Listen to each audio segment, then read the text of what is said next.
मेरा क्लास कुछ इस टाइप से भी रहेगा कि हम इंटरेक्ट ज़रूर करेंगे और इंटरेक्ट करेंगे तभी हमको गणित समझने में थोड़ा मज़ा आएगा और अच्छा भी लगेगा। तो सबसे पहले चलिए थोड़ा देखते हैं, जो कि आप लोग जानते हैं और समझ चुके हैं कि यदि प्राकृत संख्या का प्रादुर्भाव नहीं हुआ होता हमारे बीच में, तो शायद आज हम जितने अंकों को जानते हैं या जितना काम करते हैं, हमारा टेक्नोलॉजी जितना काम करता है, हम जितना डिपेंड हो गए गणित पे, तो वो हम नहीं कर पाते। देखिए, चूँकि आप लोग प्राथमिक स्कूल के शिक्षक हैं, तो एक चीज़ आप लोग समझना पड़ेगा कि 2 विषय का ज्ञान बच्चों को ज़रूर होना चाहिए।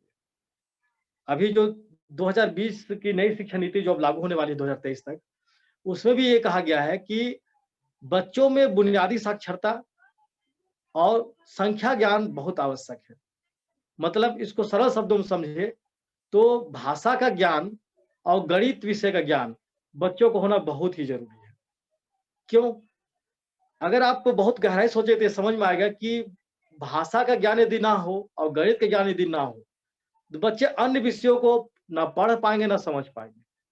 क्योंकि आप सभी जानते हैं कि हर विषय भाषा और गणित पर ही डिपेंड है। आप सामाजिक विज्ञान ले लें, हिंदी ले लें, हिंदी खुद भी एक भाषा है। विज्ञान ले लें, कोई भी सब्जेक्ट ले लें। लेकिन यदि ये 2 विषय नहीं जानते हैं, वो भाषा यदि नहीं जानते हैं और गणित नहीं जानते हैं, तो वो आगे पढ़ाई करने में उनको बहुत दिक्कत होगा। और गणित को यदि मुझे समझाना हो, एक बात समझने की कोशिश करेंगे। गणित और भाषा एक-दूसरे के पूरक है। गणित को यदि मुझे आपको समझाना हो, तो चूँकि ये तो अमूर्त है, हम इसे देख नहीं सकते हैं। इसे मूर्त माध्यमों से ही हम समझाते हैं आपको। वो मूर्त माध्यम क्या हो सकते हैं? कुछ उदाहरण हो सकते हैं, कुछ ठोस वस्तु हो सकते हैं, कुछ चित्र हो सकते हैं, कुछ संकेत हो सकते हैं। इन्हीं के द्वारा हम आपको गणित समझाने की कोशिश करते हैं, क्योंकि वो अमूर्त हमको दिखाई देता नहीं है। भगवान की तरह अमूर्त है। भगवान को बस हम मानते हैं लेकिन आज तक जानते नहीं हैं।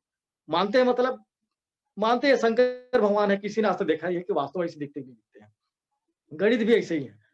लेकिन वो ऐसा अमूर्त चीज़ है हमारी भाषा में, कि बाकी बहुत सारे अवधारणाओं को स्पष्ट कर देता है। तो इसलिए गणित का बुनियादी ज्ञान होना सबके लिए ज़रूरी है। अब हमारा जो आधुनिक काल है, वो इतना आगे बढ़ चुका है कि एक अनपढ़ व्यक्ति को भी वो भले स्कूल ना गया हो, लेकिन उसको गणित जानना ज़रूरी होता है। कम से कम संक्रिया को जाने, जोड़-घटाव, गुणा-भाग भले ना जाने, लेकिन जोड़-घटाव कम से कम जाने। रुपयों में जो 5-10 लिखा जाता है, उसे कम से कम पहचान पाए। इतना भी नॉलेज यदि नहीं होगा, तो उसको जीने में दिक्कत होगा। आप लोग देखे होंगे या सुने होंगे इस बात को कि 10वीं तक का जो गणित कहलाता है, उसे हम लोग जीवनोपयोगी गणित कहते हैं। जीवनोपयोगी गणित मतलब जीवन के लिए उपयोगी गणित। इससे देखिएगा कि 10th तक जो होता है, वो विभाजन नहीं होता है, सब्जेक्ट का विभाजन नहीं किया जाता है। 10th तक सभी विषयों को पढ़ाया जाता है। सभी विषय मतलब जो 5-6 विषय हैं, मूलभूत जो हमारे विषय हैं, उन विषयों को ज़रूर पढ़ाया जाता है। गणित को पढ़ना सबके लिए अनिवार्य होता है 10th तक। फिर 10th के बाद आप चाहे बदल सकते हैं। तो ऐसा विद्वानों द्वारा समझा गया कि गणित जो विषय है, उसकी जो उपयोगिता है, यदि 10th तक हम गणित पढ़ते हैं या 10th तक का जो सिलेबस जो गणित लाया गया है, वो जीवन के किसी न किसी क्षेत्र में हम उसका उपयोग करते ही हैं। व्यवहारिक जीवन में उसका उपयोग होता ही है। और कक्षा 5वीं तक का गणित है, उसको तो बिल्कुल प्रयोग करना ज़रूरी है, वो तो करते ही हम, वो छूटता नहीं कहीं। एक बार क्षेत्रफल हमारा छूट जाएगा, आयत का क्षेत्रफल नहीं जानेंगे, वर्ग का क्षेत्रफल नहीं जानेंगे, तो भी हमारा काम बन जाएगा। लेकिन 5वीं तक का जो गणित है, इतना गणित जानना तो बहुत ही ज़रूरी है। और दूसरी बात एक मैं इस प्रशिक्षण बात मैं अपना कहना चाहूँगा कि देखिए कोरोना काल में लर्निंग लॉस हुआ है हमारे बीच में। लर्निंग लॉस मतलब क्या क्या समझे इसे हम? चलिए हमारा जो संस्थान है ज्ञानशाला, ये अपने खुद से मोटिवेट होके काम कर रहे हैं। कुछ बच्चों का लर्निंग लॉस हमने होने नहीं दिया। लर्निंग लॉस मतलब कोरोना काल में बच्चे स्कूल ही नहीं गए। मान लीजिए छत्तीसगढ़ में पारा क्लास चला या मोहल्ला क्लास चला या ऑनलाइन क्लास चला। ऑनलाइन क्लास हम कक्षा पहली के बच्चों को हाथ पकड़ के असनार, इससे इमली या 1, 2, 3 गिनती नहीं सिखा सकते।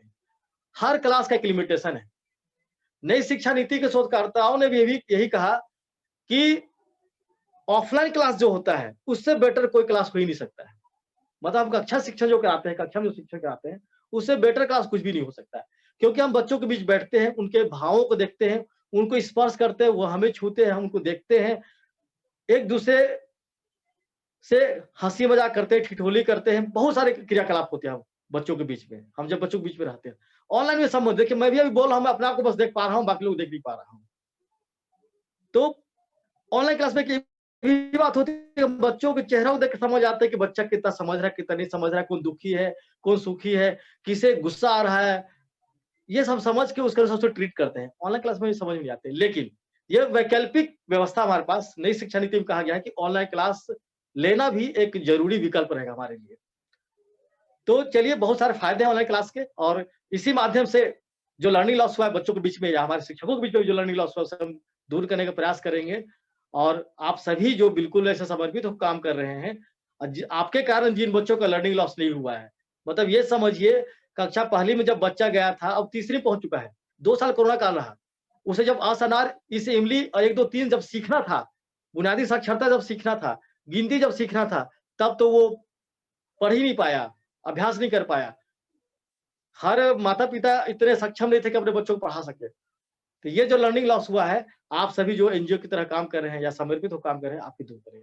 आइए, आपके अंदर भी यदि कुछ लर्निंग लॉस हुआ है या आप कुछ जानना चाहते हैं और कुछ सीखना चाहते हैं, तो हम आपके लिए उपस्थित हैं। हम आपसे सीखेंगे, आप हमसे सीखेंगे। ऐसा मैं सोच के चलता हूँ। तो मैं देखा हूँ कि अभी तक आप लोगों ने बहुत सारा क्लास भी आप लोग अटेंड किया है। जब भी आलोक सर क्लास लेते हैं या श्रुति मैडम क्लास ली हैं, मैंने अटेंड किया है। ये देखने के लिए कि मेरा ज्ञान भी बहुत दिन तक, यदि मैं भी गणित को ना छूऊँ, तो मैं भी धीरे गणित को भूल जाऊँगा। डिलीट जो होता है, हर किसी के दिमाग से होता जाता है। तो मैं भी अभ्यास के लिए आपका क्लास जॉइन किया करता था। तो मुझे भी लगा कि मेरे पास भी जो है, उससे मैं आप लोगों को दूँ, रिफ्लेक्ट करूँ उस चीज़ों को, और मेरा ज्ञान और भी समृद्ध हो। तो आइए हम लोग भिन्न पे बात करते हैं। तो भिन्न पर बात करने से पहले हमें ये जानना ज़रूरी है कि क्या हम प्राकृतिक संख्या के बारे में जानते हैं? आप लोगों ने संख्याओं का क्रम को पढ़ा है, उस दिन श्रुति मैडम बात कर रही थी, बहुत अच्छे से उन्होंने स्पष्ट किया था कि संख्या पद्धति क्या है? कितने प्रकार के हमारे पास संख्याएँ हैं और उन्हें हम कैसे पहचानेंगे? सभी संख्याओं के समुच्चय को अलग-अलग नाम भी दिया गया है। तो प्राकृत संख्या के बारे में हम लोगों ने समझा कि प्राकृत संख्या 1 से स्टार्ट होता है, या जो हम गिनती जब भी शुरू करते हैं, तो जनरली हम बच्चों को जो गिनती सिखाते हैं, तो ठोस वस्तुओं के माध्यम से सिखाते हैं, और जब भी ठोस वस्तुओं के माध्यम से बच्चों को गिनती सिखाते हैं, तो पहला गिनती 1 ही होता है। हम शून्य से कभी बच्चों को गिनती नहीं सिखाते हैं। तो निश्चित रूप से 1 से क्यों सीखा गया, ये आप सभी जानते हैं कि जब भी हमको जब अमूर्त गणित समझाया जब जा रहा था, हमारे जो पूर्वज थे, हमारे जो विद्वान थे, वो जब गणित को समझ रहे थे, तो प्रकृति में जो वस्तुएँ फैली हुई थी, उन्हीं के माध्यम से समझ रहे थे। वो कभी पत्थर को देख रहे थे, कभी आम को देख रहे थे, कभी पत्तों को देख रहे थे, कभी वो खुद के परिवार के व्यक्तियों को देख रहे थे।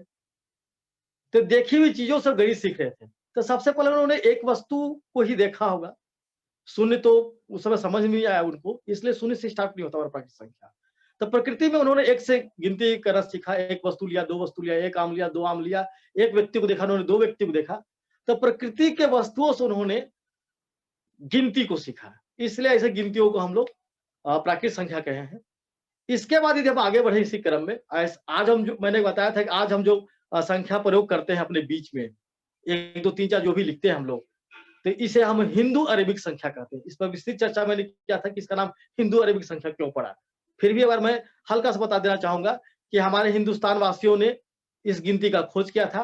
अरब वाले हमसे सीखे, वो पूरे देश-विदेश में फैला दिए, और फैल गया पूरा गिनती, हमारा जो सिखाया हुआ दार्शनिक प्रणाली पूरे देश-विदेश में फैल गया है। इसलिए हिंदुओं के द्वारा सिखाया गया, अरब अरब वासियों के द्वारा फैला गया है। इसलिए आजकल जो हम गिनती का प्रयोग करते हैं, 1, 2, 3, 4 जो भी लिखते हैं, उसे हम हिंदू अरेबिक संख्या कहते हैं। आप यूरोप चले जाएँ, अमेरिका चले जाएँ, वहाँ जो भी गणित के विद्वान हैं, उनसे पूछेंगे या उनके इतिहास में देखेंगे, तो लिखा हुआ है कि हम जो संख्या पद्धति प्रयोग कर रहे हैं, उसका नाम है हिंदू अरेबिक संख्या।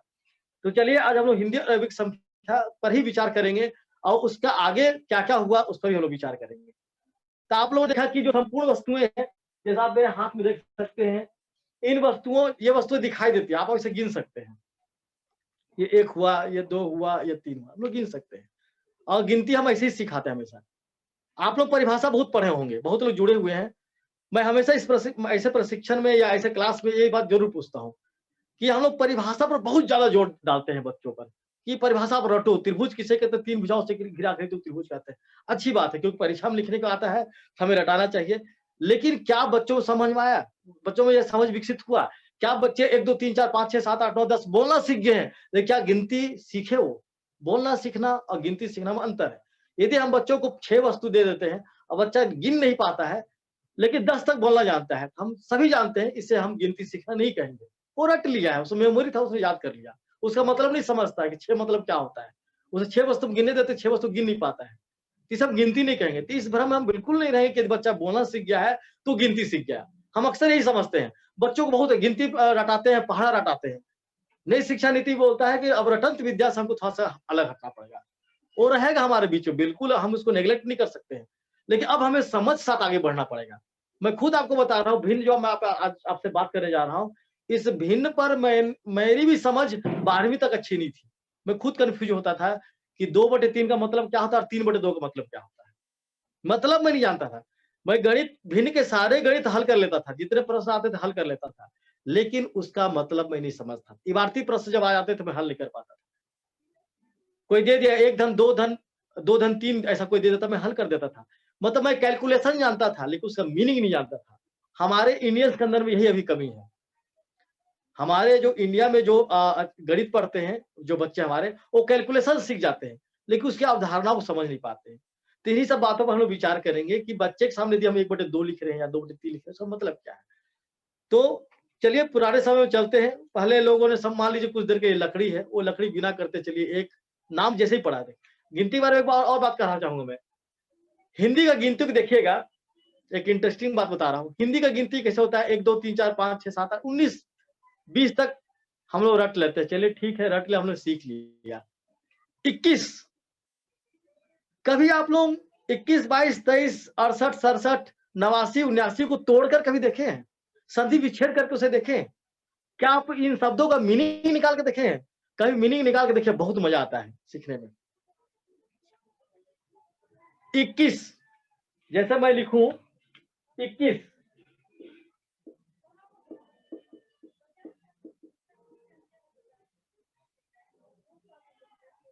तो अगर आप इसे तोड़ेंगे तो आपको समझ में आएगा कि ये 1 धन 20 से बना हुआ है। इसे और अच्छे समझे तो 1 धन 20 से बना हुआ है। 22 बोले हम लोग, 22। तो ये बा को पहले 2 कहा जाता था, धन 20 से बना हुआ है। और भी ले लेते हैं, 33 बोले हम, 33 कहें तो ये तय तय मतलब 3 हो गया और 30 मतलब 30 हो गया। 29 कहें तो 29 उन धन 30 से बना हुआ है। ऐसे तोड़ के देखिए, इसका मीनिंग समझ के देखिएगा। 1 धन 20, 1 धन 20, संकेत क्या होगा? 21। बा को उस समय 2 कहा था, 2 धन 20, 22 हो गया। 33 तय मतलब 3 धन 30, 33 हो गया। हमारा जो प्रणाली है 21 में देखिए, 1 इकाई का स्थान पे है और 2 दहाई का स्थान पे है।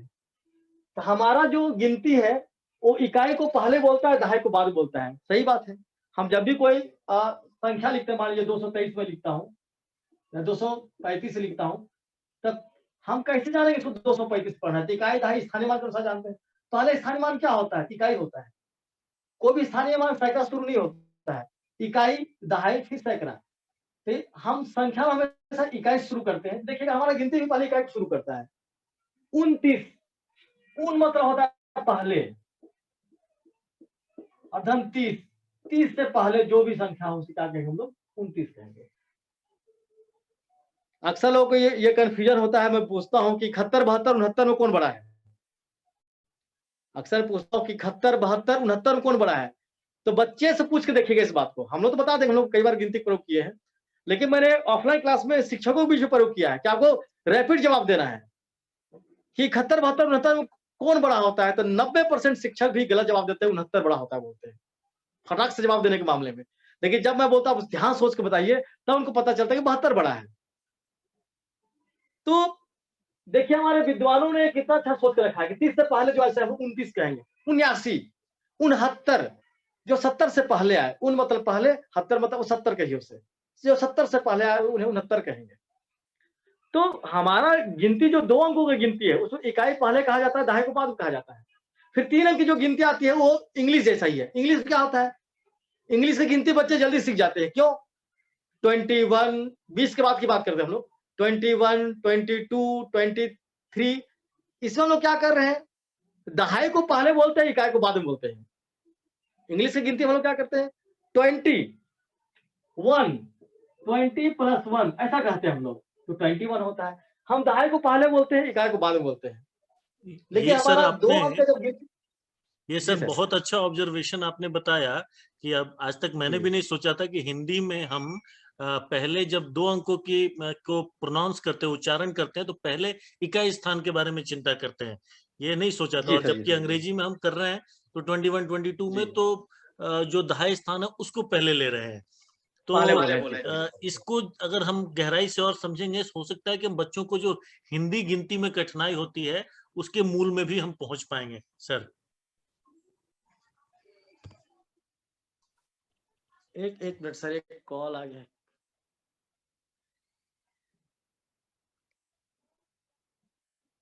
हेलो सीमा मैडम, हेलो। अच्छा अच्छा मैडम, मैं ना एक सर ऑनलाइन ने क्लास में हूँ, बहुत मैं आपको अच्छे थोड़ा से देर में कॉल बताया करूँ क्या है मैडम, 1 घंटे बाद? है ना? तो ठीक ठीक।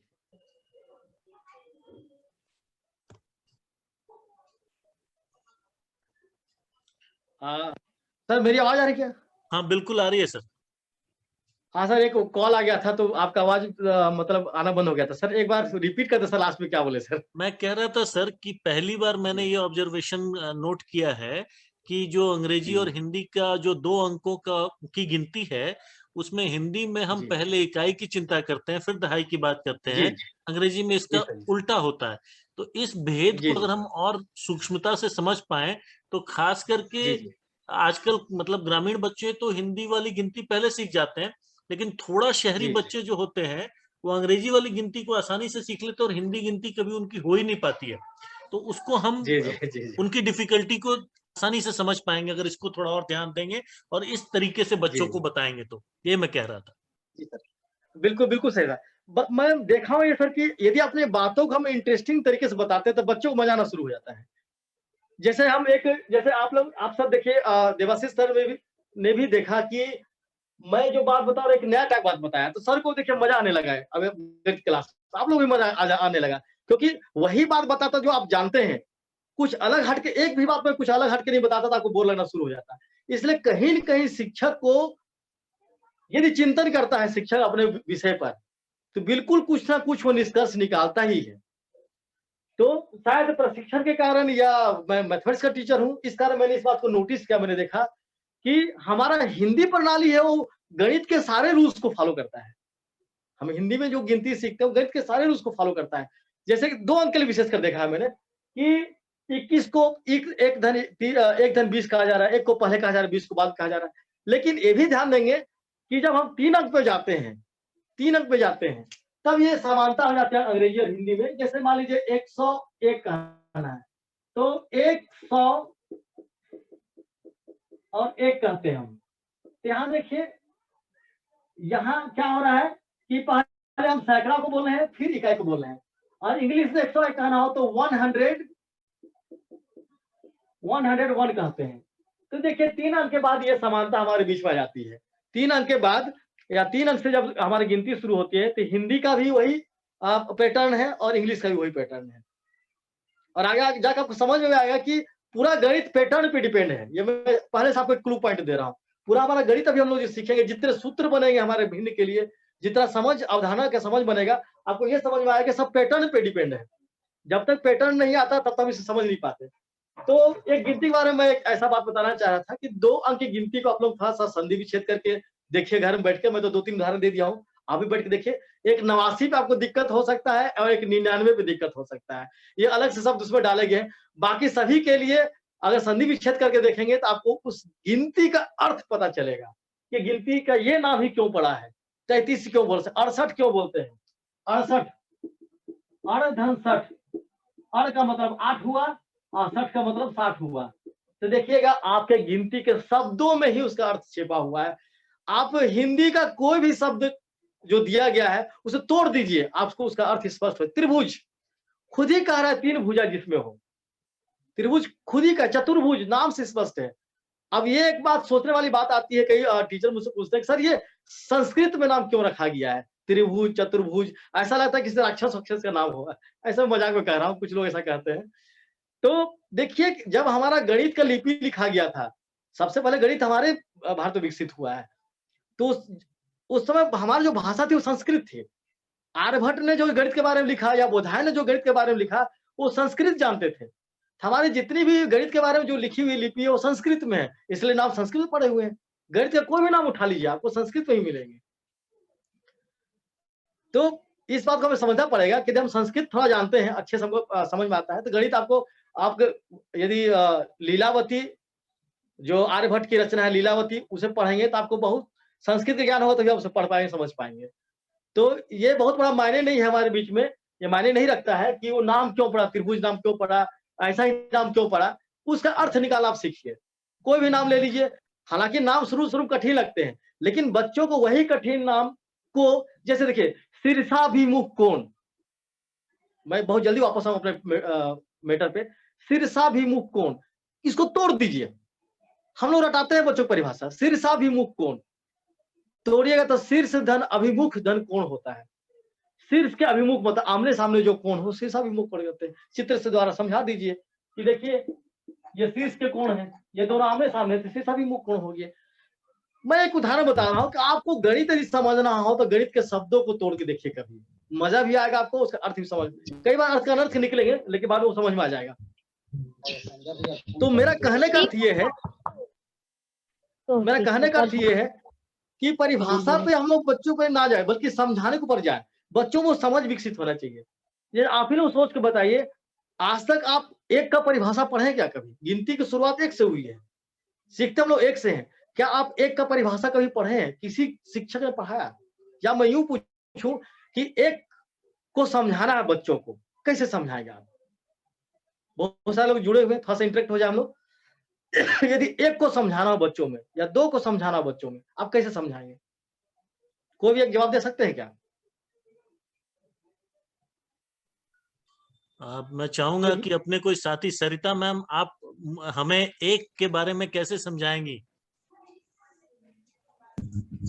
हेलो, हाँ बोलिए मैम। आवाज आ रही है? हाँ आ रही है। हेलो, आवाज आ रही है।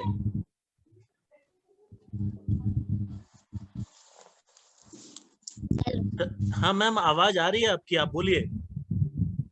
जहाँ तक अभी तक तो हम लोग समझाते हैं सर, उतना खास तो जानते नहीं हैं, पर अभी तक हम समझाते हैं जैसे एक का समझाना रहता है तो 11 का समझाते हैं, तो ऐसे समझाते हैं कि रा आवे तो 1 पर से ऐसे करके बच्चों को पढ़ाते हैं, इस 20 आवे तो 2 पर से ऐसे करके। नहीं वो सही है मैडम, आप गिनती पढ़ाती हैं। सर ने पूछा कि कभी आपने बच्चे को ये समझाया कि एक क्या होता है, एक की परिभाषा, जैसे हम त्रिभुज की परिभाषा बताते हैं, वृत्त की परिभाषा बताते हैं, आयत की बताते हैं, एक की परिभाषा किस, आप एक अगर बच्चे को समझाना हो एक क्या होता है, आप कैसे समझाएंगे?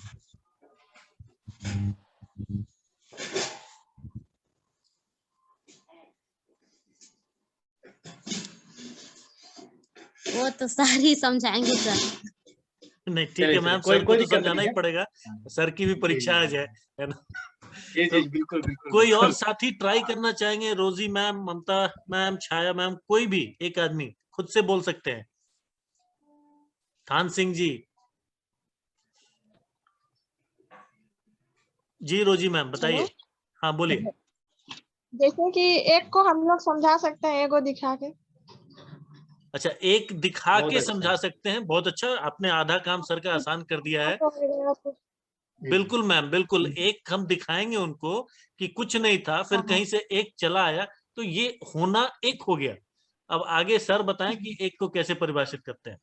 हाँ, बहुत अच्छा। मैं थान सिंह बोलना चाह रहा हूँ सर। हाँ बोलिए बोलिए।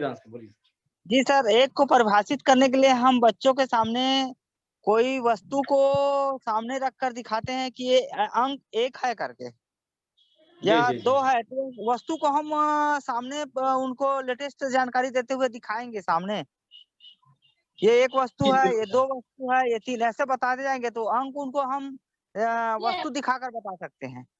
बहुत बढ़िया सर। तो देखिए मैं इस प्रश्न को इसलिए पूछा, 2 बातों का एहसास दिलाना चाहता था आप लोगों को कि हम जब गणित की शुरुआत करते हैं तो परिभाषा शुरुआत नहीं करते हैं। आप लोगों ने भी आज तक एक का परिभाषा किसी शिक्षक के द्वारा आप लोग नहीं पढ़े होंगे। एक की समझ के लिए आप हमेशा वस्तुओं का सहारा लिए हैं। अभी मैंने कहा कि आपको एक कैसे बताना हो, आप खुद कह रहे हैं कोई एक वस्तु दिखाएंगे, एक पेन दिखाएंगे, एक पत्थर दिखाएंगे, एक वस्तु दिखा के बताएंगे तो किसको एक कहते हैं। हम परिभाषित नहीं कहेंगे कि इकाई चीज है, इसको हम लोग एक कहेंगे। अगर परिभाषा पर हम लोग जाए, देखिए ये बात हमको समझना पड़ेगा कि परिभाषा जब बनता है तो उसमें सीमित शब्द होते हैं, और वो सीमित शब्द जो होते हैं वो बिल्कुल पूरी तरह से किसी भी चीज को परिभाषित नहीं कर सकती। हाँ, लेकिन हमारी जितनी आवश्यकताएं होती है समझ के लिए, उतनी बातें उसमें लिख दी जाती है। तो मेरा उद्देश्य ये है कि हम जब शुरू से बच्चों को अमूर्त चीजों को समझाने के लिए मूर्त वस्तुओं का सहारा लेते हैं, तो जब हम आगे जाते हैं, जैसे हमारी चौथी पांचवी जाते हैं, जब हम बच्चों को आकृति बताना शुरू करते हैं, तो चित्र दिखा देते हैं। चलिए चित्र भी ठीक है, थोड़ा मूर्त है वो, लेकिन ठोस वस्तु के माध्यम से बच्चों को त्रिभुज बनाने के लिए कभी नहीं बोलते। बच्चों बोलते चलो काट के आप वृत्त बनाइए। बच्चे यदि करके सीखते नहीं इन चीजों को, आकृतियों को, तो बहुत अच्छे समझ में आता है उनको। लेकिन हम आप सभी परिभाषा पर बहुत ज्यादा जोर डाले हैं। तो मेरा ये कहना है कि हम लोग परिभाषा के पीछे ना दौड़े, बल्कि जो समझ है, हम गणित को मूर्त वस्तुओं के माध्यम से कैसे समझा पाए, इस पे ज्यादा जोर डालें। क्योंकि परिभाषाएं तो हम शुरू से नहीं सीखे हैं, 1 2 3 4 5 जो भी हम लोग कभी नहीं सीखे। लेकिन कोई बता सकते हैं कि हम 1 2 को समझना कब सीख गए? शायद को किन्हीं को याद नहीं होगा, किन्हीं को याद नहीं होगा कि गिनती को कब सीख गए। तो जैसे समझ आपके दिमाग में विकसित हुए, आप अपने आप समझ गए। तो चलिए अब हम समझते हैं कि ये कितना पेन है, तो हर कोई व्यक्ति बोलेगा, हर किसी के मन में अवधारणा बन गई है कि ये एक है। एक का कोई साइज नहीं होता है। चींटी को भी एक चींटी को एक कहेंगे, इससे बहुत छोटा है। ये भी एक है जो चींटी से बहुत बड़ा है। एक हमारा एक बर्तन होता है जो इससे बहुत बड़ा है। एक मतलब पृथ्वी है जो इससे बहुत, उसको भी एक कह रहे हैं। ठीक है, एक ब्रह्मांड है जो बहुत बड़ा है। तो देखिए हम साइज के अनुसार किसी चीज को नहीं बता सकते कितना बड़ा साइज एक ही होता है, उससे कोई आकृति नहीं है, इससे शायद उसको अमूर्त कहा गया है। ठीक है, 2 छोटा भी हो सकता है, 2 परमाणु कहे, 2 अणु कहे जिसे हम देख नहीं पाते तो भी उसको गिन सकते हैं, 2 ग्रह को गिन सकते हैं जो बहुत बड़े हैं। मतलब सूक्ष्म से सूक्ष्म चीजों को और बृहद से बृहद चीजों को हम लोग गिनती के माध्यम से गिनते हैं। तो ये गिनती बस क्या करते हैं, इन चीजों को गिनने में हमें सहायता करते हैं जो अमूर्त रूप में हमारे पास है। तो हमारे जो पुराने लोग थे जो सीखे कि इसको एक कहेंगे, उसके बाद क्या हुआ, वो तोड़ना सीखे इसको। मान लिया तोड़ दिए इसको, देखिए 2 टुकड़ा हो गया ये। अब सोचिए चलो भाई ये पूरा जब था तो उसको तब एक कहते थे, अब ये टूट गया तो अब इसको क्या कहे। देखिए आदमी का दिमाग तो बहुत आगे है, सबसे आगे, हम मानते हैं इस बात को। जितने भी जीव है हमारे पृथ्वी में सबसे ज्यादा आदमी का दिमाग है, वो बहुत ज्यादा सोचता है। वो सोचने लगा कि अब इसको हम कितना गिने। तो कोई बता सकते हैं कि इसको मैं कितना गिनूं और इसको मैं कितना गिनूं? कोई बता सकते हैं? क्या इसको मैं 2 गिनूं? यदि इसका टुकड़ा, क्या मैं इसे 2 गिनूं कि कैसे गिनूं? तो उन्होंने सोचा कि चलिए इसको भी कुछ, इसके लिए कुछ करते हैं हम लोग। भाई इसको चलिए 2 टुकड़ा है मान लीजिए, कुछ देर के लिए मान लेते हैं ये टुकड़ा है और गिनते हैं, एक टुकड़ा ये दूसरा टुकड़ा है। 2 टुकड़ा में से मैंने एक टुकड़ा को ले लिया। ठीक है, तो क्या नाम दे? कुछ देर के लिए आप लोग मान सकते हैं इसको।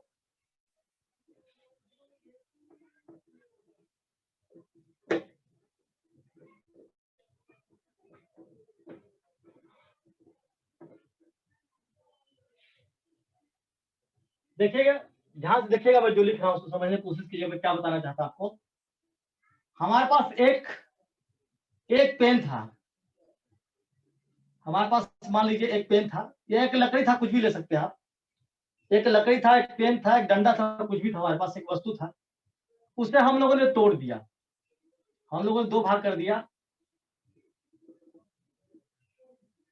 चलिए मान लीजिए ये भाग है, ये भाग है, 2 भाग हम लोग कर दिए इसमें।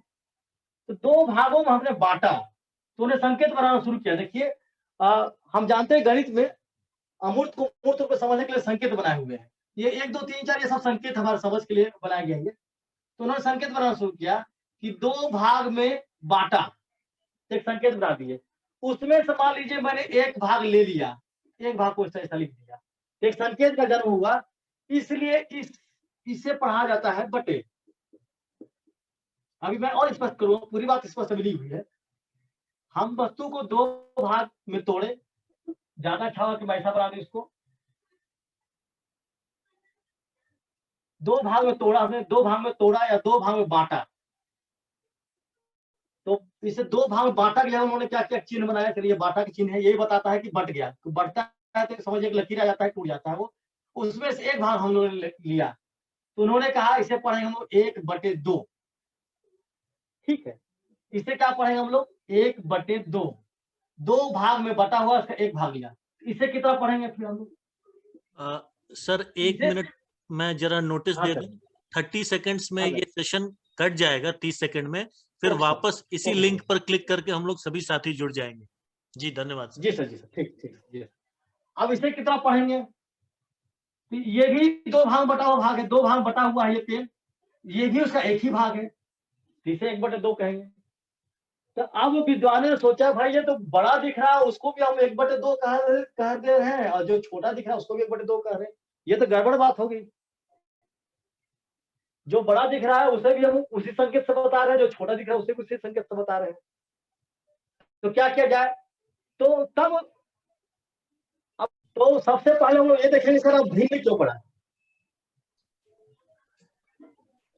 तो हम यहाँ पर देखते हैं कि जब हम वस्तु को तोड़ते हैं, जब हम वस्तु को तोड़ते हैं ये अलग अलग हो जाता है, अलग अलग शब्द के लिए अलग अलग यदि हो गया तो इसके लिए क्या शब्द भिन्न, यदि इसको हम भिन्न बोले, ये भिन्न भिन्न हो गया। देखिए पहले ये एक था, समान भाषा में ये अलग अलग हो गया, यह था, अच्छा साहित्यिक शब्द प्रयोग करेंगे तो ये था पहले, अब ये क्या हो गया, अलग अलग हो गया, भिन्न भिन्न हो गया।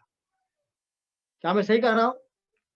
ये पेन एक था, एक इकाई था, हमेशा भिन्न की शुरुआत इकाई से कीजिए, पहले एक इकाई था ये, एक था ये, एक इकाई था ये, अब इसे हम लोगों ने क्या किया, तोड़ दिया, कहीं से भी तोड़ दिया, तो क्या हो गया, अब ये एक ही रहा क्या, नहीं रहा, अब क्या हो गया, ये भिन्न भिन्न हो गया। तो इसके लिए जो संकेत प्रयोग करेंगे उसे हम क्या कहेंगे, भिन्न कहेंगे। मतलब अब हम लोग जो टुकड़े के बारे में जो बात करेंगे, क्योंकि टुकड़ा करने का मतलब है उसको भिन्न भिन्न कर देना, अलग अलग कर देना। बिल्कुल सर, ये बहुत सुंदर आपने बताया कि एक हम लेकर चले थे और जब वह टूट गया तो वह तो छिन्न भिन्न हो गया, हम यूज भी करते हैं, भिन्न भिन्न हो गया। और ऐसे सिर्फ बच्चे को जब भिन्न के बारे में बताते हैं तो बच्चा समझते हैं भिन्न भिन्न कहाँ से आ गया, है ना। हाँ, अगर ये उसको बताया जाए कि टुकड़ों की बात हो रही है तो बिल्कुल बिल्कुल सर। तो मतलब देखिए आप शब्दों पे जाएंगे तो देखिए मैं यही कहना चाहता हूँ, शब्दों में सारे राज छिपे हुए हैं।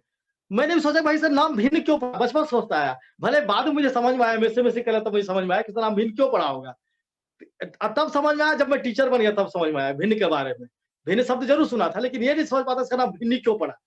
तो आज आप लोग को भी लग रहा होगा कि अभी ये भिन्न नहीं है, अभी आप मानिएगा, हालांकि बाद में प्रूफ हो जाएगा ये भी भिन्न है, ये भी किसी न किसी का टुकड़ा ही है, लेकिन अभी ये एक इकाई है। तो हम बच्चों को बताते देखो भाई ये अलग अलग हो गया, अलग अलग हो गया, उसको शब्द और शब्दों में क्या कहेंगे, तो भिन्न भिन्न हो गया अभी ये।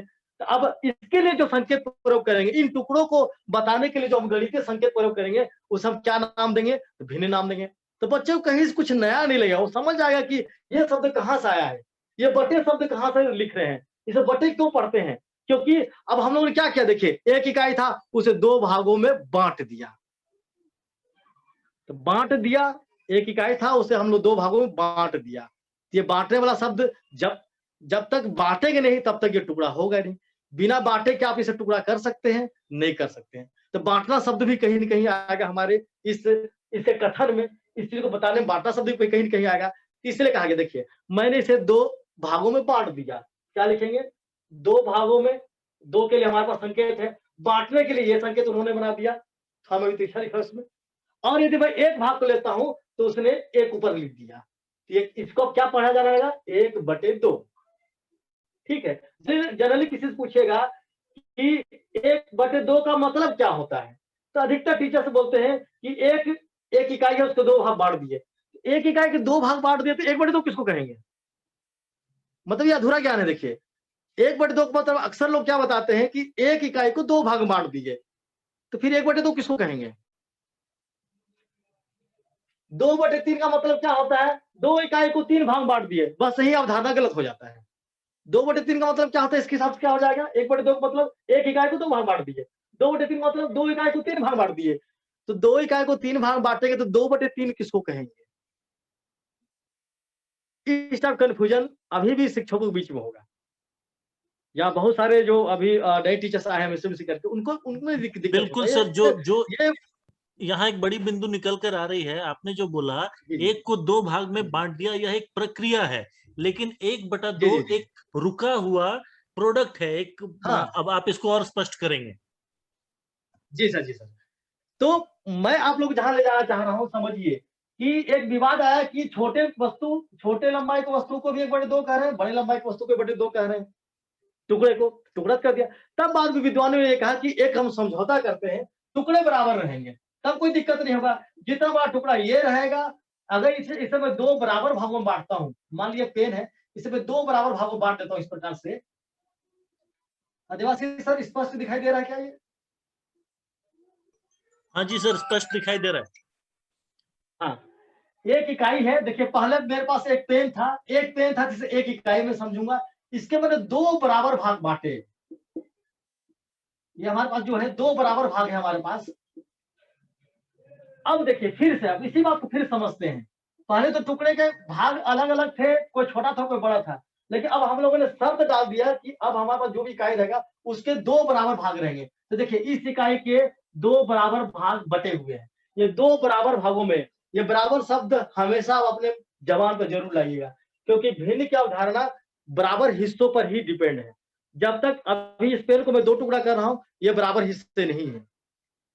लेकिन भिन्न का जो प्रादुर्भाव हुआ या उत्पत्ति हुआ, बराबर हिस्सों से हुआ है। क्योंकि मैंने अभी आपको बताया कि क्यों विवाद हुआ था, कि छोटा को भी 1/2 कह रहे हैं, बड़ा को भी हम 1/2 कह रहे हैं। तो उन्होंने कहा चलो ठीक है, जब बराबर हिस्से बटेंगे तब कैसे कहेंगे हम लोग? 2 बराबर हिस्से बटे हुए हैं, एक इकाई था जिसे हमने 2 बराबर हिस्से में बाँट दिया, उसमें से मान लीजिए मैं इस हिस्से को लेता हूँ, तो 2 बराबर हिस्से में से कितने हिस्से को लिया मैंने? 1 हिस्से को लिया, इसलिए 1/2 कहलाया। अब इसे कितना कहेंगे? ये भी 2 बराबर हिस्सों, जो बटा हुआ एक इकाई 2 बराबर हिस्सों में बटा हुआ है, उसका मैंने 1 भाग लिया, ये भी 1/2 कहलाएगा। और कुछ बातें कर लेते हैं। चलिए, किसी ने कहा मैं 2 बराबर भाग में नहीं बाँटूँगा, मैं इसे 3 बराबर भागों में बाँटूँगा। ये देखिए, लगभग ये 3 बराबर भागों में बाँट दिया गया। तो एक हिस्से में कितना कहेंगे? तो चलिए, भिन्न को हमेशा नीचे से ऊपर समझिए तो बहुत ज़्यादा सरल हो जाता है। ये पूरा एक इकाई था, जिसे हमने 3 बराबर भागों में बाँटा, उसके लिए संकेत ये है। 3 मतलब 3 ऐसा संकेत, देखिए लिखते समय हमेशा भले ऐसा यूज़ करते हैं, नीचे ऊपर से नीचे लिखते हैं, लेकिन समझना हमेशा भिन्न को तो नीचे से ऊपर समझिए तो बिल्कुल समझ में आ जाएगा आपको। 3 बराबर भागों में बटा हुआ है, इसलिए संकेत हुआ। उसमें से एक भाग को लिया, 1/3 हुआ। इसे कितना कहेंगे? इसे कितना कहेंगे? इसे कितना कहेंगे? ध्यान दीजिएगा, यहाँ पे कन्फ्यूजन होता है। तो ये पूरा इकाई 3 बराबर भागों में बटा हुआ है, उसका मैंने एक भाग लिया, ये भी 1/3 है। फिर इसे कितना कहेंगे? इसे कितना कहेंगे? पूरा इकाई 3 बराबर भागों में बटा हुआ है, उसका मैंने एक भाग लिया, ये भी 1/3 हुआ। ठीक, अब इसे कितना, अगर मैं 2 भाग को ले लेता हूँ तो ये कितना हुआ? यदि मैं 2 भाग को ले लेता हूँ तो कितना हुआ? तो पूरा इकाई 3 बराबर भागों में बटा हुआ है, पूरा इकाई 3 बराबर भागों में बटा हुआ है, उसके लिए संकेत ये हुआ, पूरा इकाई 3 बराबर भागों में बटा हुआ है, 2 भाग को हमने लिया, 2/3 हुआ ये। ठीक, पूरे को ले ले क्या हो जाएगा? यदि मैंने पेड़ के 3 बराबर टुकड़े किए या ब्रेड के 3 बराबर टुकड़े किए, तीनों टुकड़े मेरे पास आ गए, तब कितना हुआ? तो पूरा इकाई 3 बराबर भागों में बटा हुआ है, उसका तीनों भाग मैंने ले लिया, मतलब पूरा इकाई ले लिया। इससे 3/3 बराबर 1 आता है, क्योंकि पूरा इकाई आपको मिल गया। समझने की कोशिश कीजिए मैं क्या बताना चाह रहा हूँ। पूरा इकाई, पहले ये पूरा एक था, ये पहले ये पूरा ब्रेड हो चाहे पेन हो लकड़ी हो, पहले एक था, एक इकाई था ये। अब हमने 3 भाग किया, चलिए 3 बराबर भागों में बांट दिया हम लोगों ने। किसी ने 2 भाग लिया तो 3 बराबर भागों से 2 भाग लिया, 2/3 कहा। किसी ने तीनों भाग ले लिया, मतलब पूरी इकाई को ले लिया ना, 3 भाग में से तीनों भाग को ले लिया, मतलब पूरी इकाई को ले लिया, इसलिए 3/3 को 1 कहते हैं। लेकिन हम क्या बता देते हैं कि देखो 3 काटो तो उत्तर क्या आएगा? 1 आएगा। ऐसी बात नहीं है। क्यों काटे 3/3 को? 3 से 3 को क्यों भाग करें? गुना क्यों नहीं करें? सोचिएगा कभी। तो बच्चा भी यही सोचता है। देखिए आपके पास जो बच्चा सामने आया ना, बहुत दिमाग वाला बच्चा है, उसके लिए जो दुनिया है नई है, वो सब चीज को जानना चाहता है। तो हम लोग नियम बताते, देखो गणित का ये नियम है, 3/3 मतलब 3 से 3 को भाग दो, भाग जैसा कोई चीज बस बना ही हुआ नहीं है। तो बच्चा सोचता है भाग क्यों दे, जोड़े क्यों नहीं, घटाए क्यों नहीं, भाग ही क्यों दे, बताइए। तो टीचर्स को चमका देते हैं, अरे ये नियम है गणित का, भाग देना तो भाग ही देना है आपको। आप सोचिए कई ठो नियम ऐसा बताएंगे जो बच्चों को समझ भी नहीं आएगा, तो गणित पढ़ने में उसको मजा आएगा क्या? सोच के देखिएगा, कभी भी कभी मजा नहीं आएगा। ये जबरदस्ती नियम को थोपने जैसा लगेगा उसको, कि उसको लगेगा मेरे को याद करना पड़ेगा इस चीज को, कि जब ये बटे वाला चीज हो तो उसको काटना है, हमको भाग देना है। और यही चीज फिर धीरे धीरे भूल जाता है या बोर लगना शुरू हो जाता है उसको। देखिए इस तरीके से बताया कि 3/3 का मतलब बिना काटे, देखिए मैं बता रहा हूँ, 3/3 का मतलब 1 होता है। कैसे 1 होता है, यहाँ आपको समझ में आ गई बात। तो यदि हम चित्रों का सहारा लेते हैं, एक कहानी बता सकते हैं, गणित को भी कहानी के रूप में परिवर्तित कर सकते हैं। आइए देखते हैं। तो देखिए मैंने यहाँ 2-3 चीजें बताया कि भिन्न नाम क्यों पड़ा, क्योंकि हमेशा हम टुकड़ों पर बात करते हैं, और जब टुकड़ा करते हैं तो चीज अलग अलग हो जाता है, भिन्न भिन्न हो जाता है, इसलिए ऐसे संकेत का नाम भिन्न पड़ा। बटे क्यों बोलते हैं इसको, क्योंकि बिना बांटे हम संकेत का निर्माण नहीं कर सकते हैं। जब तक देखिए इस पेन को, इस लकड़ी को, या जो भी खेत समझे, 3 भाग में जब तक नहीं बांटे तब तक यह संकल्पना हमारे बीच में नहीं आया।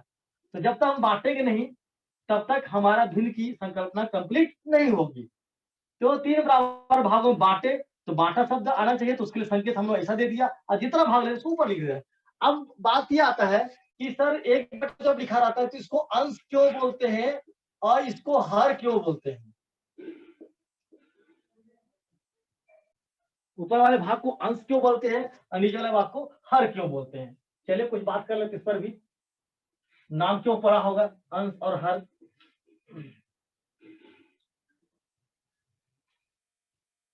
उसके लिए मैं 2-3 इकाई ले लेता हूं। देखिए जैसे मान लीजिए ये रोटी है। आप लोग बचपन में जब गणित नहीं पढ़े थे, स्कूल नहीं गए थे, तो भी भिन्न का एक शब्द जरूर सुनते थे, आधा। जब आप स्कूल नहीं गए थे तो भी यदि माँ आपको रोटी वोटी देती थी, 2 बच्चों में बांटती होंगी, तो बोलती होगी बेटा आधा रोटी तुम ले लो, बेटी आधा रोटी तुम ले लो। तो जब स्कूल नहीं गए थे तब भी आप भिन्न का एक शब्द जरूर सुनते थे, जिसे हम आधा कहते हैं। सबसे पहले मैंने शुरुआत उसी से किया था। चलिए हमारे पास 3 इकाई है। 3 इकाई मतलब 3 रोटी, 3 इकाई मतलब 3 वस्तु है, 1 इकाई, 2 इकाई, तीसरी इकाई है।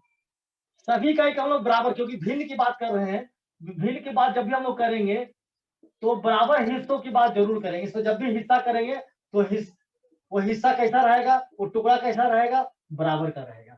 चलिए इसे 4 टुकड़े करते हो बराबर। कैसे होंगे 4 टुकड़े बराबर? ऐसे होंगे, ऐसे होंगे।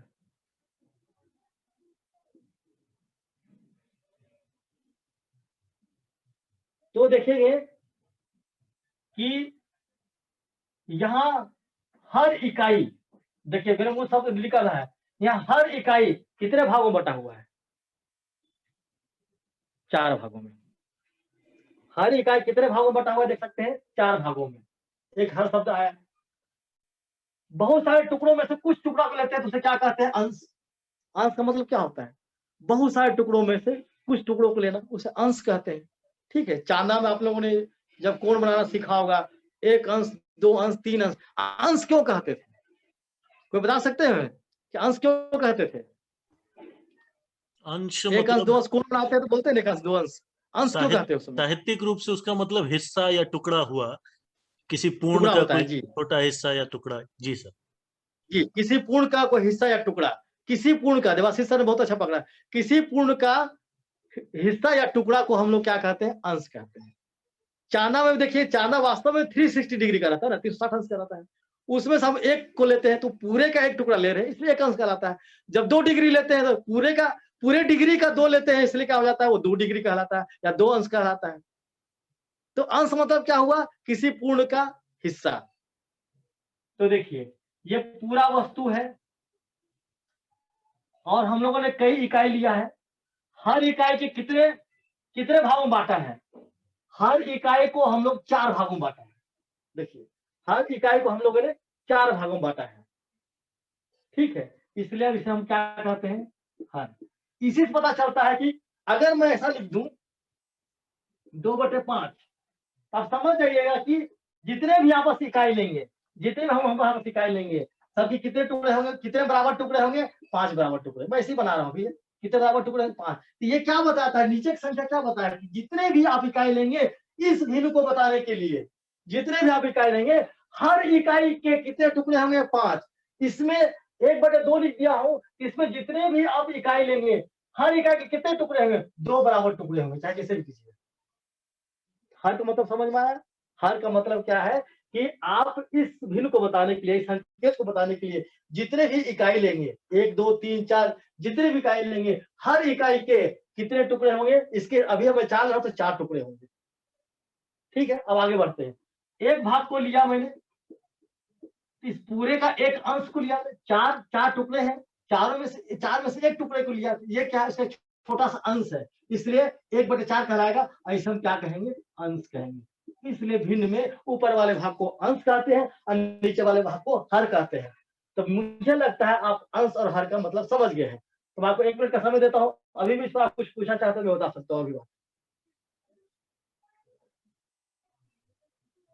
बिल्कुल सर, अंश और हर का मतलब स्पष्ट है और इसमें हम आगे बढ़ सकते हैं सर।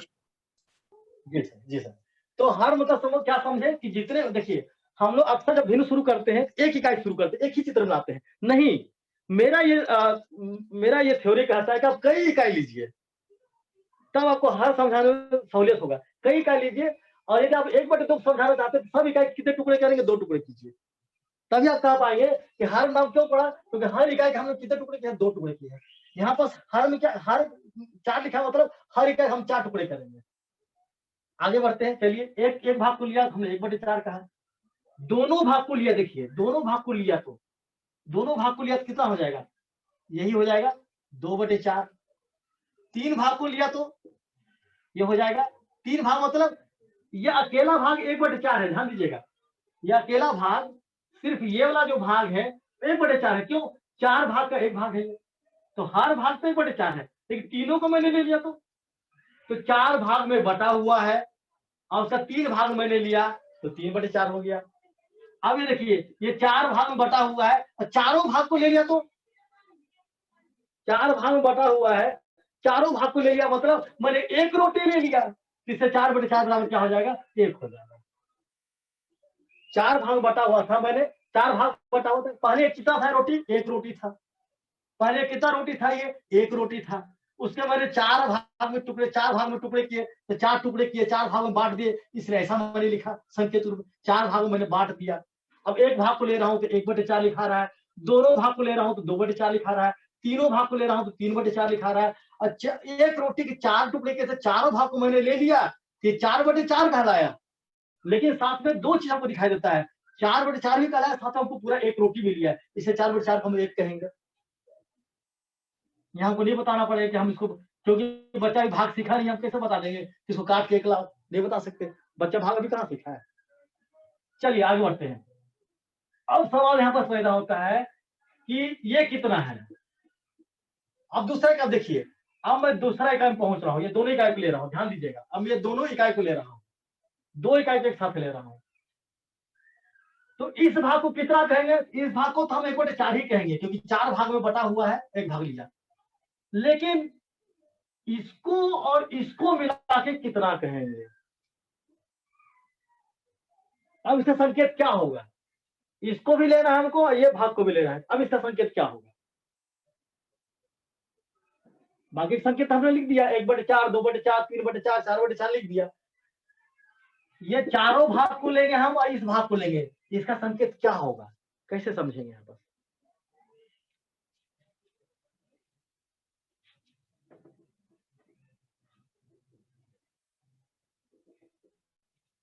चलिए देखते हैं, जो मैं फार्मूला बताया था, हर इकाई के कितने भाग हैं या कितने टुकड़े में बटा हुआ है, हर इकाई 4 टुकड़े में बटा हुआ है। ध्यान दीजिएगा, हर इकाई कितने टुकड़ों में बटा हुआ है, या हर इकाई कितने बराबर टुकड़ों में बटे, बराबर शब्द जरूर डालिए। हर इकाई कितने बराबर टुकड़ों में बटा हुआ है, हर इकाई 4 बराबर टुकड़ों में बटा हुआ है। इसके लिए संकेत, कितने भाग को ले रहे हैं उसमें से हम लोग, 1 2 3 4 और ये 5, ये कितना कहलाएगा, ये पूरा भाग 5/4 कहलाएगा। आगे चलते हैं, इसको भी ले लेते हैं, ये मतलब दोनों मिला के ले लेते हैं। तो सिग्नल केवल इसके लिए देखिएगा तो 2/4 है, लेकिन पूरे के लिए कितना होगा फिर से, लेकिन थोड़ा सा एक बात और बताना चाहता हूँ मैं, क्योंकि बाद में मुझे वापस आना पड़ेगा इसलिए। अब देखिए जिसे हम 5/4 कह रहे हैं, 5/4 का मीनिंग फिर से बात समझ लेते हैं।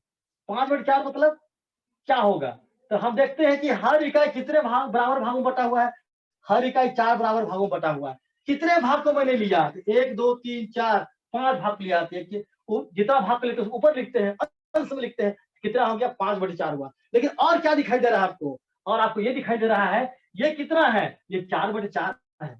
ये कितना अलग अलग कितना है, ये 4/4 है, 4/4 है ये। दूसरा भाग कितना है, 1/4 है। दोनों को मिला बोल रहे हैं, मतलब दोनों को हम जोड़ रहे हैं। तो देखिए 5/4 को हम लोग 4/4 धन 1/4 लिख सकते हैं। या और क्या लिख सकते हैं, 4/4 मतलब क्या हुआ, बस एक इकाई हुआ, तो एक लिख सकते हैं धन, ये भाग कितना है 1/4 है, तो 5/4 को हम लोग 1 धन 1/4 कर सकते हैं। कोई दिक्कत है तो दो नजरिए से मैं आपको दिखा रहा हूँ इस चीज को, इस बिल्कुल में दो नजरिए से दिखा रहा हूँ। एक नजरिया क्या कि 4 भाग में बटा हुआ था, चारों भाग को ले लिया तो 4/4 हो गया धन, इसको मैंने लिया, इसको मैं मिला रहा हूँ साथ में, एक कितना 1/4 है। लेकिन इसको समग्र रूप से हम लोग जब देखते हैं तो कितना है, तो 4 भाग, हर इकाई 4 भाग में बटा हुआ है, उसमें कितना भाग लिया मैंने 1 2 3 4 5, 5/4। ये इस पूरे को मैं 5/4 कहता हूँ। ठीक, और क्या कह सकता हूँ, ये 4/4 में 1/4 मिला हुआ है, और क्या कह सकता हूँ कि एक रोटी में मैंने 1/4 रोटी और मिला दिया। देखिए, और इसी भिन्न का नाम है मिश्र भिन्न। नाम भी मैं और बताऊं नाम, अभी तो मैं स्टार्ट ही किया नाम बताना। इस भिन्न को हम लोग क्या बोलते हैं, मिश्र भिन्न। मिला हुआ, मिश्र मतलब मिला हुआ। देखिए एक पूर्ण संख्या है और एक भिन्न है, इस भिन्न को उचित भिन्न कहते हैं। 1/4, 2/4, 3/4, 4/4, और हमारे पास अभी क्या है 5/4 है। देखिए अभी तक हम लोग जितना पढ़ा समझा है, क्या पढ़ा समझा है, 1/4, 2/4, 3/4, 4/4 और 5/4 को समझा है। तो और आगे हम लोग जाएंगे, नामकरण हम बाद में भी कर ले, कोई दिक्कत नहीं है। अभी तक हम लोगों ने इतना समझा है। तो देखिए दो नजरिया होता है उसको देखने का। अभी फिलहाल मैं बता रहा हूँ, इसका नाम मिश्र भिन्न है। मिश्र भिन्न क्यों पड़ा, क्योंकि दो चीज से मिला हुआ है, एक पूर्ण संख्या मिला हुआ है, एक भिन्न मिला हुआ है। क्योंकि अलग अलग चीज मिला हुआ है इसलिए इसका नाम अब भिन्न के रूप में है, इसलिए इसका नाम पड़ गया मिश्र भिन्न, नाम पड़ गया। समझ रहे मेरी बातों को कि नाम क्यों पड़ा हुआ मिश्र भिन्न, इसलिए 5/4 को मिश्र भिन्न कहेंगे। ठीक है, आगे बढ़ते चलिए और आगे बढ़ते हैं, अब आप लोग मजा आएगा। अब मैं दोनों भाग को ले लेता हूँ, तो ये दोनों भाग को लूंगा, इसको अभी छोड़ देते हैं। दोनों भाग को लेंगे तो 2/4 है ये, लेकिन पूरे को मिला के देखें कितना लिया हम लोगों ने, इसको भी मिला, इसको मिला, कितना लिया, कोई बता सकते हैं क्या मेरी भाषा में?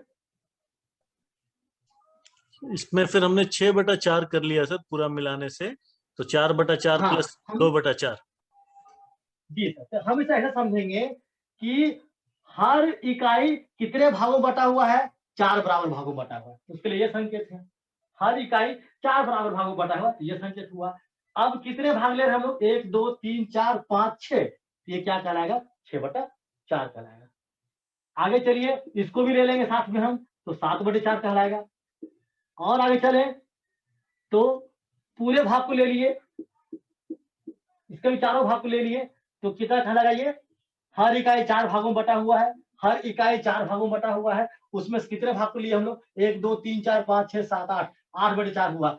जैसे 8/4 तो देख सकते आपको 2 रोटी पूरा मिल गया, 8/4 का मतलब क्या हुआ, 2 हुआ। 8/4 का मतलब क्या हुआ, 2 हुआ। देखिए चित्र में भी दिखाई दे रहा है और अंकों में समझ में आ रहा है आपको।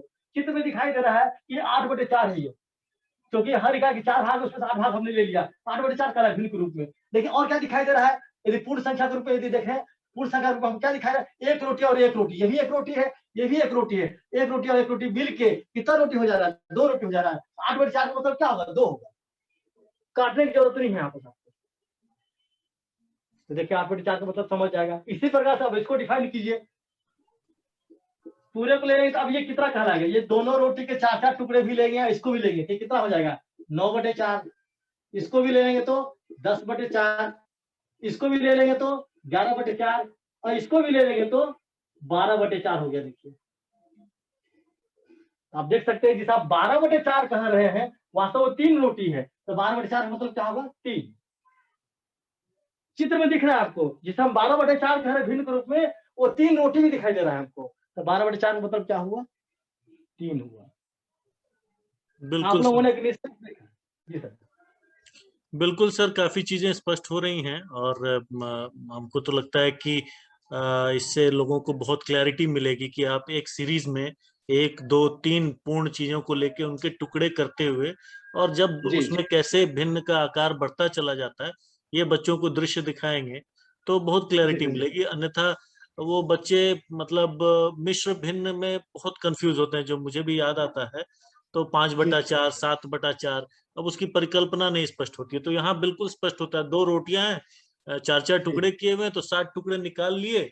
तो हम स्थिति बनाते हैं, किस तरह की जी बनाते हैं, तो भाई वो स्पष्ट करे, है ना। 1 रोटी और बिल्कुल 3/4 रोटी एक साथ में मुझे मिल गई, तो जी सर। ये काफी मददगार है। बढ़िया है। ओके सर, बहुत बढ़िया सर। तो और एक बात याद दिलाना चाहूंगा सर कि यहाँ पर जिसे हम लोग 8/4 लिख रहे हैं, वो और कैसा दिख रहा है? इसे तो मैंने बता दिया, 2 8/4 मतलब 2 होता है, 2 ग्रुप में तो दिख रहा है, और कैसा दिख रहा है? चलिए देखते हैं और कैसा दिख रहा है। ये 8/4 मतलब 2 रोटी, 8/4 मतलब 2 रोटी। यदि भिन्न के रूप में देखें तो क्या है? ये 4/4 है, 1 रोटी 4/4 पूरा ले लिया, 4/4 है। इसे ही मैंने पूरा ले लिया, ये भी कितना है? 4/4 है, दोनों को मैंने मिला कहा है, इसलिए 4/4 धन 4/4 हुआ। अगर हम लोग इसे मिश्र भिन्न के रूप में देखें, और भी आगे हम लोग देख सकते हैं। जैसे कि एक उदाहरण मैं इसी में से ले लेता हूँ आप लोग के लिए। मेरा ये कहना रहेगा कि ये 3 ही रोटी मत लीजिएगा, आपको और आगे बढ़ा और बढ़ा सकते हैं, क्योंकि हमारे पास वस्तुएं अनंत है। मैंने 3 इसलिए लिया, बोर्ड बताई जगह आप और भी वस्तुएं ले सकते हैं, और भी टुकड़े ले सकते हैं इसमें। जैसे कि 7/4 यदि मैं लिखता हूँ, ये कैसा दिखाई देता है? तो आप ध्यान देते हैं, 7/4 का मतलब क्या हुआ कि हर इकाई 4 बराबर भागों में बटा हुआ है। बराबर शब्द जरूर बोलिएगा। हर इकाई 4 बराबर भागों में बटा हुआ है, उसमें 7 भाग लिए। चलिए लेते हैं, 1, 2, 3, 4, 5, 6, 7, 7 भाग मैंने लिया। तो इसे हम क्या मिश्र भिन्न कहेंगे? कहेंगे, बिल्कुल कहेंगे, क्योंकि एक पूरा आ गया हमारे पास, 1 रोटी पूरा हो गया। धन इस रोटी कितना भाग आया है? इसमें हर भाग कितने भाग बटा हुआ है? 4 भाग में से हम लोग 3 भाग लिए, 1 धन 3/4 हुआ। चित्र में भी बच्चों को दिख जाएगा, ठीक है। और इसे आप कार्डबोर्ड में काट कर ले आएंगे, वृत्त के रूप में कार्डबोर्ड में काट के ले आए, चाहे ऐसा कुछ मतलब वस्तु को थर्मोकोल उसमें काट के ले आए, तो और अच्छे से आपको समझाते हुए बनेगा ये। ठीक उसी प्रकार से मैं यदि 10/4 को लिखूं तो कितना लिखाएगा मिश्र भिन्न के रूप में? 10/4 मतलब क्या होगा? हर इकाई के 4 भाग बराबर भाग रहेंगे, उसमें से 10 भाग को लेना है। चलिए 1, 2, 3, 4, 5, 6, 7, 8, 9, 10। ये देखिए, ये जो चित्र आपको दिख रहा है वो 10/4 का है, क्योंकि हर इकाई 4 बराबर भागों में बटा हुआ है। उनमें से हम लोगों ने कितने भाग को लिया है? तो 10 भाग को लिया। कितना दिखाई दे रहा है? और क्या दिखाई दे रहा है? हमको और क्या दिखाई दे रहा है? हमको ये दिखाई दे रहा है कि 2 रोटी पूरे मुझे दिख रहे हैं। 10/4 में से 2 रोटी पूरे मुझे दिख रहे हैं, और तीसरे रोटी में कितना दिख रहा है? तो तीसरे रोटी में हमको 2/4 दिख रहा है। तो 10/4 का मतलब हुआ 2 रोटी पूरा और धन 2/4। बिल्कुल सर, बहुत बहुत सटीक। सर एक छोटा सा इसमें यहाँ निवेदन करना चाहूंगा कि हमको बिल्कुल लगता सर। है कि आज आपका विषय अभी भी हमारे पास बहुत सारा शेष है, हाँ हाँ जी सर। और हमारी एक और क्लास 2 बजे भी है। तो जी हम जी सर, जी सर, जी तो सर। हमारे साथियों को थोड़ा सा ब्रेक अगर मिल जाएगा, और 1:10 हो रहे हैं, तो जी जी। मैंने धारा को टोकना तो बड़ा कठिन काम है, लेकिन ये मुझे करना पड़ेगा, हाँ, हाँ, है ना। जी तो सर, जी सर, जी यदि सर। आपकी अनुमति हो तो हम चाहेंगे कि हम जी आपसे जी। एक क्लास और अगले रविवार को लेंगे। हाँ, मैं बिल्कुल चाह सकता हूँ। मैं शुरू में से कहना चाहता था कि भिन्न मतलब एक क्लास में सभी बातें पूरी नहीं हो पाएगी, यदि हम अच्छे से डिटेल से देखेंगे। तो 2 क्लास इसका ज़रूर करेंगे सर हम इसका। तो तो सर नेक्स्ट संडे को भी बिल्कुल हम लोग इसका क्लास बिल्कुल रखेंगे। बिल्कुल सर, तो मुझे लगता है कि नेक्स्ट संडे को भी इसको रिकैप करते हुए हम आगे बढ़ेंगे, तो लोगों के लिए जी, जी, श्रेयस्कर जी। रहेगा। और आज भी 2 बजे से जी, क्लास जी। है, तो लोग 1 घंटे में कुछ जी अपना सर, जी काम सर। वाम कर लेते हैं, इसलिए ये रखा हुआ है हाँ, ब्रेक। हाँ, हाँ। ठीक, तो ठीक सर। अगर मैं आपसे अनुमति लेकर विनोद सर से आग्रह करूंगा कि वो एक बार आपका धन्यवाद ज्ञापन करें। जी सर। जी सर, विनोद जी, सिंह बिल्कुल। सर।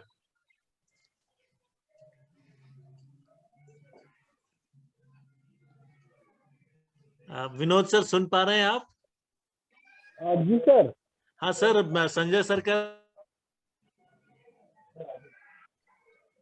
संजय सर का धन्यवाद आपके शब्दों में हो जाए तो आज के सत्र की शोभा बढ़ेगी।